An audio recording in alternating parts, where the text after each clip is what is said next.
like a harmless bumblebee sniffing around for nectar. But this is a nasty parasite that has spent its early life feeding and crawling under human skin.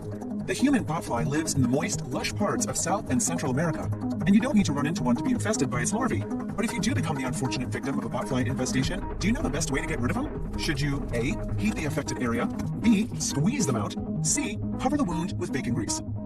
Stay tuned and we'll reveal the best way to deal with these horrible parasites. The human botfly is one of 160 botfly species. Other types of botflies might prefer the warm, live flesh of other mammals like horses, sheep, or mice, but you have just the human botfly to worry about. You'll never find a human botfly waiting for you in the tall grass. Instead, they spend their time catching blood-sucking mosquitoes, flies, or ticks, and not for a savory snack. Adult botflies don't have functional mouths and can't eat or drink. They have 9 to 12 days to find a mate and reproduce before they die of starvation.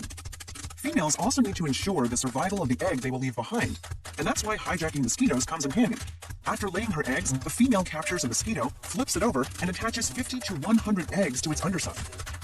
She makes a special glue for this. Then all she needs to do is release the mosquito, wait, and watch. The botfly's elaborate plan is ready to hatch. Botfly eggs have a heat detection system. They know when the mosquito is about to bite its next victim.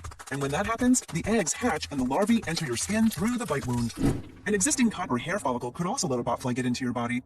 Exposed parts of your body, like the chest, arms, head, and legs, are the most likely infestation sites. Then the larva gets to work. Fang-like mouthparts help it chew and burrow its way into your skin. The larva creates a wound tunnel, and a tiny barb-like hook on the larva's throat latches to the tunnel's walls. In time, as the larva gets fat, the hook will help create more room by scraping off more of your tissue to widen the tunnel.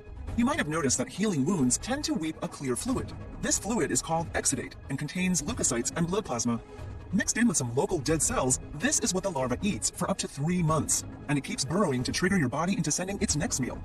But since it's busy feeding, the parasite needs to make alternate arrangements to get air and stay alive.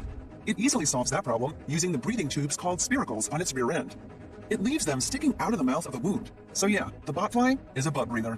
As the larva grows, the infestation site can get hard and slightly painful to the host.